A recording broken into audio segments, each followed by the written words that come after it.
हस्ताचक्र नवद्वारा देवानां पुरोधया तस्यां हिरण्मय कोशा स्वर्गो ज्योतिष व्रतः।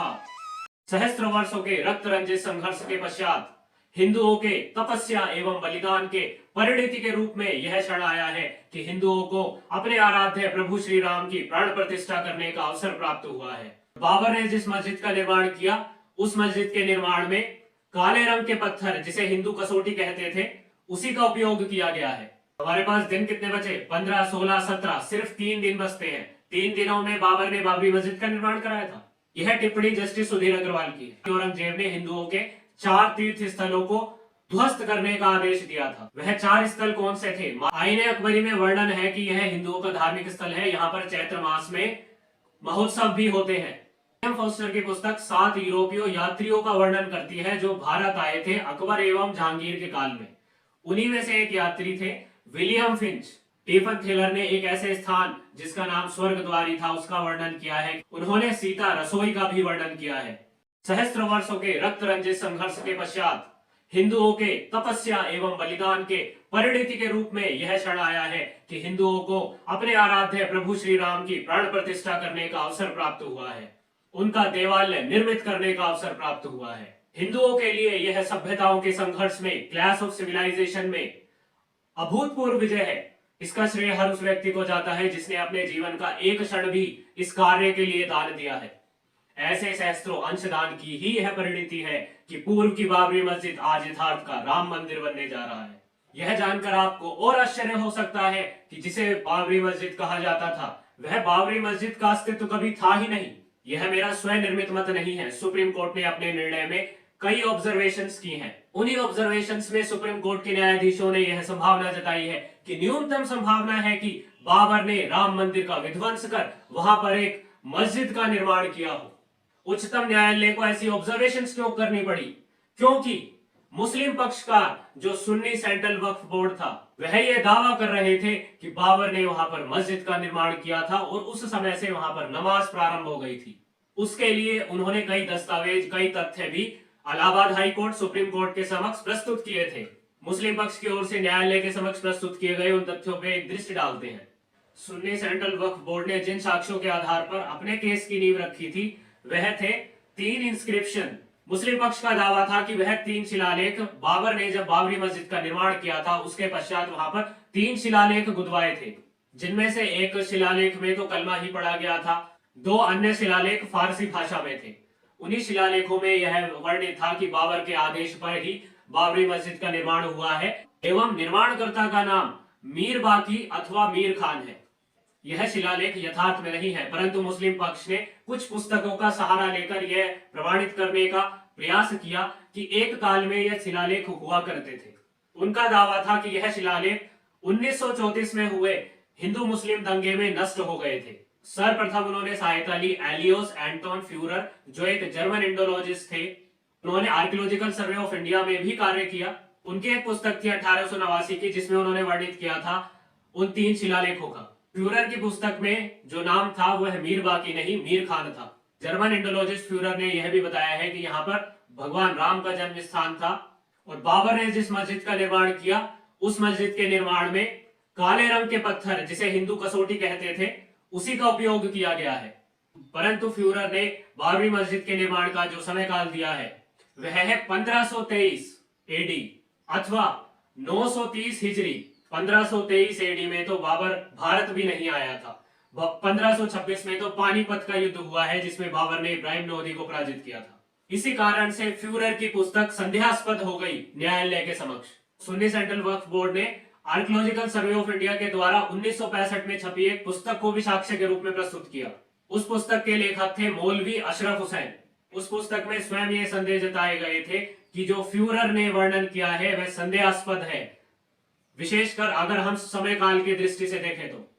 उस पुस्तक में यह भी कहा गया था कि फ्यूरर के ट्रांसलेशन में अन्य त्रुटियां भी हैं, परंतु यह कारण नहीं थे कि मुस्लिम पक्ष ने उसे साक्ष्य के रूप में प्रस्तुत किया था। मुस्लिम पक्ष ने उसे साक्ष्य के रूप में इसलिए प्रस्तुत किया था क्योंकि उसमें यह दावा किया गया था कि उस पुस्तक के लेखक ने 1934 में हिंदू मुस्लिम दंगे होने के पश्चात जिन इंस्क्रिप्शंस की विलुप्ति हो गई थी, मौलवी अशरफ हुसैन ने उन्हें पुनः प्राप्त किया। किससे पुनः प्राप्त किया?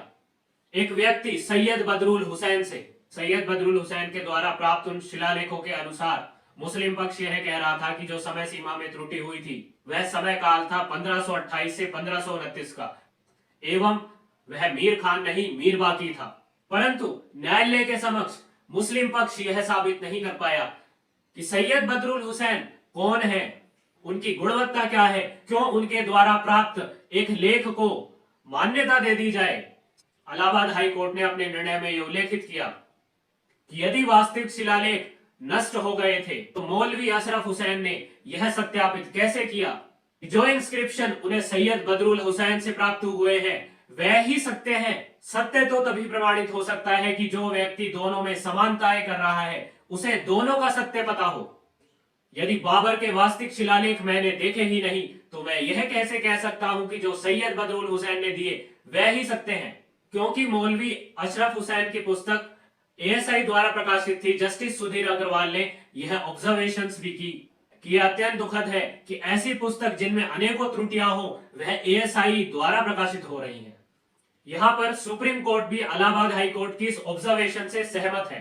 फ्यूरर एएसआई के साथ ही उन्होंने एएस बैबरेज द्वारा बाबरनामा का किया अनुवाद भी न्यायालय के समक्ष प्रस्तुत किया। एएस बैबरेज की बाबरनामा का अनुवाद 1921 में प्रकाशित हुआ था, परंतु इलाहाबाद हाई कोर्ट ने यह पाया एएस बैबरेज स्वयं वर्णन करते हैं कि उन्होंने इन शिलालेखों को वर्णित करते हुए कुछ परिवर्तन किए हैं। वह परिवर्तन क्या है वह न्यायालय को जानने का अवसर प्राप्त नहीं हुआ, क्योंकि एएस बैबरेज ने उसका वर्णन नहीं किया। दूसरा, एएस बैबरेज स्वयं इस बात को वर्णित करते हैं कि तीनों इंस्क्रिप्शंस में से एक शिलालेख अधूरा है। फ्यूरर एएस बैबरेज एवं डायरेक्टर जनरल एएसआई के द्वारा प्रकाशित हुई पुस्तकों के विरोधाभासी होने के कारण इलाहाबाद हाई कोर्ट ने उन्हें साक्ष्य मानने से मना कर दिया। इस पूरे विश्लेषण से तीन चीजें हमें समझ आई कि विरोधाभास प्रमुखता तीन चीजों के लिए है। प्रथम, शिलालेखों की सत्यता। शिलालेखों की सत्यता में ही सम्मिलित होता है शिलालेखों में लिखा क्या गया है। मुस्लिम पक्ष उसे प्रमाणित नहीं कर पाया। दूसरा, शिलालेखों का समय जो विरोधाभासी था। फ्यूरर अलग बताते थे, एएसआई की पुस्तक अलग बताती थी। तीसरा, बाबर के अधिकारी का नाम मीर खान या मीर बाकी। इलाहाबाद हाई कोर्ट ने इस पर भी दृष्टि डाली कि मीर खान मीर बाकी यह विरोधास्पद है। समय के विवाद को लेकर न्यायाधीशों ने तुजु के बाबरी का भी रेफरेंस दिया। तुजु के बाबरी बाबर की निजी डायरी है जो वह स्वयं लिखता था। बाबर जो अपनी पर्सनल डायरी लिखता था वह रोज नहीं लिखता था, गैप्स भी हैं, 6-6 महीने के भी गैप है। बाबर ने अयोध्या में बाबरी मस्जिद का निर्माण कराने का तुजु के बाबरी में तो वर्णन किया ही नहीं है। यदि उसे खोजा भी जाता है तो उसे खोजा जाता है उस काल में जब बाबर अपनी डायरी नहीं लिखता था। 2 अप्रैल 1528 से 17 सितंबर 1528 तक बाबर ने तुजु के बाबरी में कुछ नहीं लिखा। तथाकथित शिलालेख यह दावा करे कि 935 हिजरी में बाबर ने अयोध्या मस्जिद का निर्माण कराया, तो 934 हिजरी कब तक था?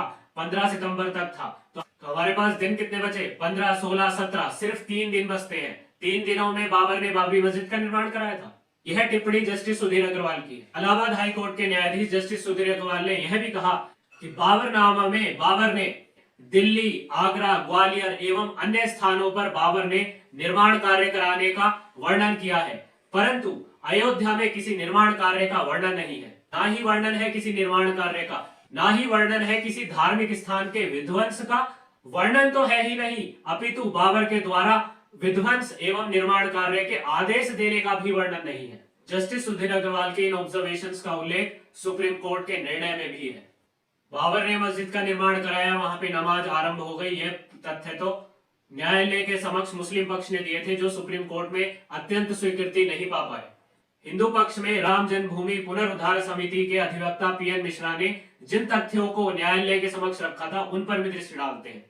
अधिवक्ता पीएन मिश्रा जी ने निकोलस मनुकी जो वेनिस के यात्री थे, भारत आए थे उस काल में जब यहाँ पर शाहजहां एवं औरंगजेब का शासन था, उनके द्वारा लिखित पुस्तक को साक्ष्य के रूप में प्रस्तुत किया, जिसमें उन्होंने उल्लेखित किया है कि औरंगजेब ने हिंदुओं के 4 तीर्थ स्थलों को ध्वस्त करने का आदेश दिया था। वह 4 स्थल कौन से थे? मायापुर, मथुरा, काशी, अयोध्या।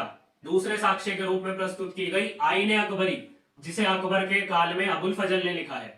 आईने अकबरी में वर्णन है कि यह हिंदुओं का धार्मिक स्थल है, यहाँ पर चैत्र मास में महोत्सव भी होते हैं।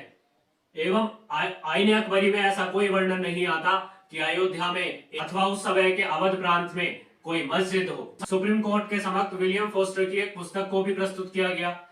विलियम फोस्टर की पुस्तक 7 यूरोपीय यात्रियों का वर्णन करती है जो भारत आए थे अकबर एवं जहांगीर के काल में। उन्हीं में से एक यात्री थे William Finch. William Finch captain Hawkins के साथ में भारत आए थे। विलियम फिंच 1608 से 1611 में अयोध्या गए थे। उन्होंने वहां पर जो देखा वह था ruins of Ramchandra castle and houses. वहां पर कोई मस्जिद की गुंबद नहीं थी। ruins of Ramchandra castle and houses को हिंदू पक्ष के वकीलों ने यह कहा कि यह संभवतः रामकोट है। सुप्रीम कोर्ट में एक Christian missionary Joseph Tieffenthaler की पुस्तक को भी उद्धृत किया गया। ऐसा माना जाता है कि जोसेफ टिफन टेलर संस्कृत, अरबी, फारसी तीनों भाषाओं के ज्ञाता थे। वह 18वीं शताब्दी में भारत आए थे एवं अयोध्या भी गए थे। टिफन टेलर ने अयोध्या का विस्तृत वर्णन किया है और वहां पर उन्होंने यह वर्णित किया है कि औरंगजेब ने राम मंदिर को ध्वस्त कर वहां पर एक मस्जिद का निर्माण कराया था। टिफन टेलर ने एक ऐसे स्थान जिसका नाम स्वर्गद्वारी था उसका वर्णन किया है। उन्होंने सीता रसोई का भी वर्णन किया है। टिफन टेलर ने यह भी बताया कि न केवल औरंगजेब ने राम मंदिर को ध्वस्त किया अपितु रामकोट को भी ध्वस्त करके एक मस्जिद बनाने का प्रयास किया। परंतु टिफन टेलर ने स्वयं इस तथ्य को स्वीकार किया है कि कुछ लोग ऐसा मानते हैं कि यह विध्वंस के कारण औरंगजेब के आदेश नहीं बाबर के आदेश भी हो सकते हैं। टिफन टेलर की पुस्तकें यह सिद्ध करने में कि वहां पर हिंदू पूजा होती थी जिस काल में वह आया था अत्यंत सार्थक सिद्ध हुई। एडवर्ड थॉर्डन का 1858 का गैजेटर दावा करता है कि हिंदू ऐसा मानते हैं कि यह औरंगजेब ने ध्वस्त कराया है, परंतु यदि आप उस शिलालेख को देखें तो वह यह दावा करता है कि यह बाबर के आदेश पर ध्वस्त हुआ है। ई कार्नेगी जो कमिश्नर थे फैजाबाद के, उन्होंने एक पुस्तक 1870 में यह लिखा है कि यह बाबर ने निर्मित कराया है। उसका आधार 3 शिलालेख बनाए हैं, परंतु वह भी इस मत से सहमत है कि बाबर के स्वयं के तुजू के बाबरी बाबरनामा में ऐसा कोई वर्णन नहीं। इस विश्लेषण से हमें यह समझ आता है यदि हम यह दावा करते हैं कि राम मंदिर का विध्वंस हुआ है और वह बाबर के काल में हुआ है तो हमारे समक्ष जो साक्ष्य आते हैं वह शिलालेख हैं।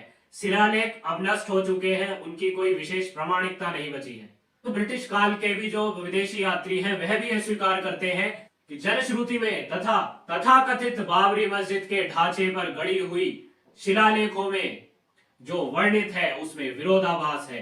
जनश्रुति का भी कोई आधार होता है, वह भी आधारहीन नहीं होती है। परंतु यदि हम यह दृष्टिकोण लगाए कि कोई ऐसा साक्ष्य जो उसी काल का हो जिस काल में विध्वंस हुआ, तो हमारे पास कौन से साक्ष्य बचते हैं? बाबर नामा तुजू के बाबरी जो बाबर के काल के हैं, उसमें अयोध्या विध्वंस का वर्णन नहीं है। एवं अकबर के आईने अकबरी में कोई ऐसी मस्जिद का वर्णन नहीं है। परंतु निकोलस मनुकी जो औरंगजेब का समकालीन यात्री था उसने वर्णित किया है औरंगजेब के निर्देश पर 4 धार्मिक तीर्थ स्थलों को तोड़ा गया था। सारे तथ्यों का विश्लेषण करने के पश्चात इलाहाबाद हाईकोर्ट के जस्टिस सुधीर अग्रवाल ने तो यह कहा था कि यह कहना मुश्किल है कि बाबर ने इसका निर्माण कराया। यह कहना भी मुश्किल है कि इसका निर्माण कब हुआ। उन्होंने यह कहा कि इन्फॉर्म्ड गेस के सिद्धांत को अप्लाई करते हुए यह मेरा आकलन है कि संभवतः इसका निर्माण औरंगजेब के काल में हुआ हो। इलाहाबाद हाई कोर्ट की 3 जजेस की बेंच जिसमें सम्मिलित थे Justice Sudhir Agarwal, Justice S U Khan, Justice D V Sharma. Justice S U Khan की ऑब्जर्वेशन कॉन्ट्राडिक्टरी हो गई थी जब वह सुप्रीम कोर्ट के समक्ष पेश की गई। आरंभ की उनकी ऑब्जर्वेशन जस्टिस सुधीर अग्रवाल से एग्री करती थी। बाबर के समय यदि वह निर्मित हुआ है तो उसका प्रमाण मुस्लिम पक्ष नहीं दे पाया है, परंतु बाद की उनकी ऑब्जर्वेशन यह कहती है कि उसका निर्माण बाबर के समय में ही हुआ है। जस्टिस डीवी शर्मा ने भी यही कहा है कि संभव है कि उसका निर्माण बाबर के समय बाबर ने स्वयं कराया हो या बाबर के आदेश पर हुआ हो, ऐसी संभावना है। सुप्रीम कोर्ट ने इस पे क्लियर ऑब्जर्वेशन क्यों नहीं दी? इसलिए नहीं दी कि सुप्रीम कोर्ट के समक्ष यह विषय नहीं था कि औरंगजेब ने मंदिर तोड़ा या नहीं। जो मुस्लिम पक्ष दावा करता था वह यह कहता था कि यह मस्जिद है, यह मस्जिद बाबर के समय से है। तो हिंदू पक्ष जो प्रतिवादी था वह उनके तर्कों का, उनके तथ्यों का खंडन करने के लिए निकोलस मैन्युकी अथवा अन्य तथ्यों को न्यायालय के समक्ष रखता था एवं उनके स्वयं के तथ्यों में विरोधाभास सिद्ध करता था। न्यायालय के समक्ष हिंदू पक्ष के लिए यह महत्वपूर्ण नहीं था कि विध्वंस कब हुआ, हिंदू पक्ष के लिए यह महत्वपूर्ण था कि यह सिद्ध करे कि यहाँ सदैव से मंदिर था। सुप्रीम कोर्ट ने स्वयं अपने निर्णय में यह स्पष्ट कहा कि हिंदू पक्ष ने यह साबित किया, स्कंद पुराण से सिद्ध किया, गुप्त काल के शिलालेखों से सिद्ध किया, ब्रिटिश काल के गैजेट से सिद्ध किया कि राम जन्मभूमि की प्राचीन काल में जो मान्यता थी आज भी उसकी वही मान्यता है। हर काल में वह हिंदुओं के लिए देवालय रहा है। 1857 में जब ब्रिटिश लोगों ने वहां पर एक दीवार का निर्माण कर दिया, एक और जहां पर हिंदू पूजा करते थे, एक और मुस्लिम नमाज पढ़ते थे, उसके पश्चात भी हिंदुओं ने कभी यह अपना दावा नहीं छोड़ा कि पूर्ण भूमि हमारी है। और इसी कारण से 16 दिसंबर 1949 को अंतिम नमाज वहां पढ़ी गई थी। इन्हीं तथ्यों के आधार पर सुप्रीम कोर्ट ने निर्णय दिया कि यह भूमि रामलला में वास करते प्रभु श्री राम की है। आइए हम प्रयास करें कि हम वैसी ही अयोध्यापुरी का निर्माण करें जैसी अयोध्यापुरी अथर्ववेद में वर्णित है। अष्टाचक्र नवद्वारा देवानाम पुरोधया तस्याम हिरण्मय कोशा स्वर्गो ज्योतिष व्रतः। ऐसी अयोध्या नगरी जहाँ देव वास करते हो, जो अष्ट चक्र से 9 द्वार से हिरण्मय कोश से सुशोभित हो, जो इस प्रकार ज्योतिमान हो जैसे स्वर्ग।